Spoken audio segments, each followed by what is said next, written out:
അങ്ങനെ പറഞ്ഞ ഒരു കാരണവശാലും ശരിയാവില്ല. നമ്മളെ ഭാഗത്ത് ആളില്ലേ, നമ്മൾ വിളിച്ചാൽ ആള് വരും. ഇത്ര നാൾ മിണ്ടാതിരുന്നേ ഉള്ളൂ, ഇന്നൊരു തീരുമാനം എടുത്തിരിക്കും. അതാ നീ ബൈക്ക് കൊണ്ട് പെട്ടെന്ന് വാ. എന്താ അണ്ണാ പ്രശ്നം? പ്രശ്നമൊക്കെ പഴയത് തന്നെ. നമ്മളെ അമ്പലവും പള്ളി തമ്മിലുള്ള അതിർത്തി തർക്കം.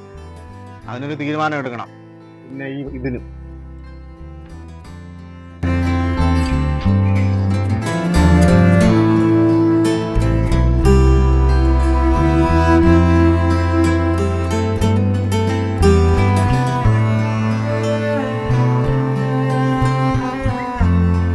നമ്മ കാണില്ലാത്തതുകൊണ്ടാ കാണിച്ചു കൊടുക്കാം. എല്ലാത്തിനും ഇറക്കും. ഇന്നൊരു തീരുമാനം എടുത്തിട്ട് ബാക്കി കാര്യമുള്ളൂ.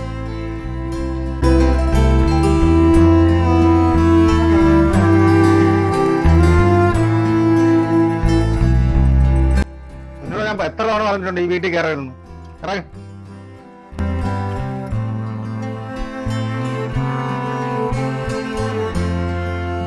ആവില്ല.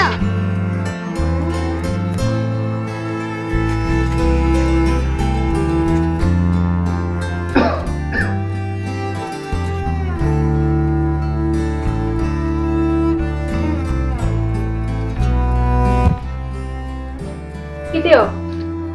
നീ തന്ന പൈസക്ക് എല്ലാം വാങ്ങിയടി. അണ്ണനിപ്പോ മനസ്സിലായില്ലേ, മതമൊന്നും ഒന്നുമല്ല. മതത്തിന്റെ പേരിൽ ഇറക്കി വിട്ട ഇവളുടെ ചോരയാണ് അണ്ണന്റെ ശരീരത്തിലൂടെ ഇപ്പോൾ ഒഴുകുന്നത്. ശരിയാണ്, എനിക്കെല്ലാം മനസ്സിലായി. ഇതാണ് നമ്മുടെ നാട്. ജാതിക്കും മതത്തിനും ഉപരി നമ്മളെല്ലാം ഒന്നാണ് എന്നുള്ളൊരു തിരിച്ചറിവ്. Happy independence day.